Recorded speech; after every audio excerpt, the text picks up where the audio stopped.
That night, no one in the village noticed when Dadi took the old wooden box out from beneath her bed.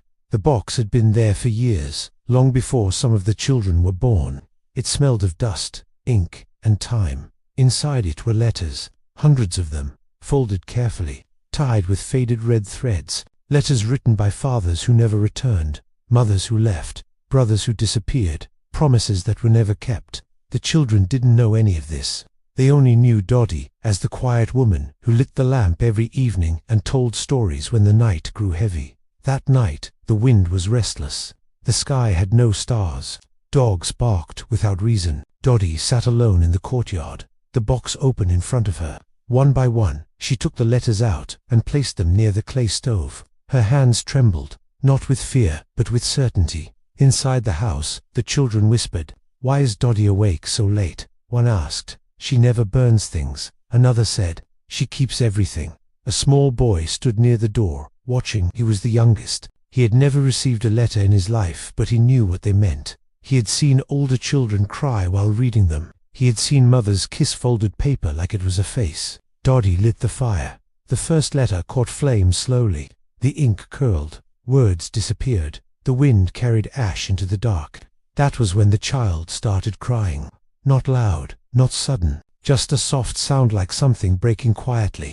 "Dadi," he whispered, "why are you burning them?" Dadi did not turn round. "These letters are heavy," she said. "They keep people tied 2 nights that never end." "But they are memories," the boy said, his voice shaking. Dadi finally looked at him. Her eyes were wet, but firm. "Some memories stop children from sleeping," she said. The fire grew brighter. More letters burned. The air filled with smoke and something else, relief. Perhaps. Other children woke up and gathered at the doorway. No one spoke. They watched names turn to ash, promises vanish, old grief lose its shape. The boy cried harder now. He ran forward and picked one letter from the pile. "This one is mine," he said. "It says my mother will come back." Dadi stood up slowly. She knelt beside him and touched the letter gently. "She already came back," Dadi said. "She came back in the way you laugh, in the way you sleep without fear. She doesn't live in paper anymore." The boy looked confused, angry, heartbroken. "But if the letter is gone, how will I remember?" Dadi held his face in her hands.